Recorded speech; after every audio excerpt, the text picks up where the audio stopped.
தற்போதைய அண்மை செய்தி. வெள்ளப்பெருக்கு காரணமாக குற்றாலம் மெயின் அருவியில் குளிக்க 7வது நாளாக தடை விதிக்கப்பட்டுள்ளது. மெயின் அருவியில் குளிக்க 7வது நாளாக தடை விதிக்கப்பட்டுள்ளது.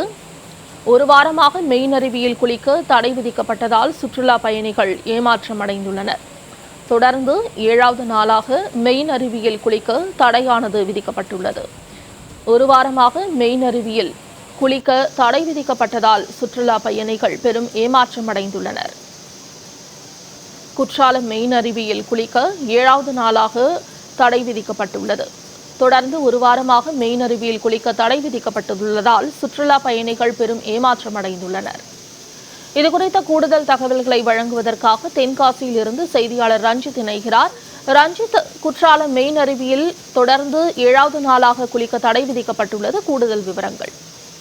நிச்சயமாக. அதாவது தென்காசி மாவட்டம் மேற்கு தொடர்ச்சி மலைப்பகுதிகளில் பலத்த சூறைக்காற்றுடன் பெய்து வரும் தொடர் கனமழையின் காரணமாக மேற்கு தொடர்ச்சி மலைப்பகுதிகளில் உள்ள பல்வேறு நீரோடைகள் மற்றும் நீர்வீழ்ச்சிகளில் தண்ணீர் வரத்தானது தொடர்ந்து அதிகரித்து காணப்பட்டு வருகிறது. இந்த நிலையில் குற்றாலம் பகுதியில் உள்ள அனைத்து அருவிகளிலும் வெள்ளப்பெருக்கு ஆனது ஏற்பட்டுள்ள நிலையில் தற்போது குற்றாலம் பகுதியில் உள்ள குற்றாலம் மெயின் அருவி, ஐந்தருவி, பழைய குற்றால அருவி உள்ளிட்ட அருவிகளில் பாதுகாப்பு முன்னெச்சரிக்கை நடவடிக்கையாக சுற்றுலா பயணிகள் குளிக்க தடையானது விதிக்கப்பட்டுள்ளது. குறிப்பாக குற்றாலம் மெயின் அருவியில் இன்றுடன் 7வது நாளாக குளிக்க தடை விதிக்கப்பட்டுள்ள நிலையில் பழைய குற்றால அருவி மற்றும் ஐந்தருவியில் 4வது நாளாக குளிக்க தடையானது நீட்டிக்கப்பட்டுள்ளது.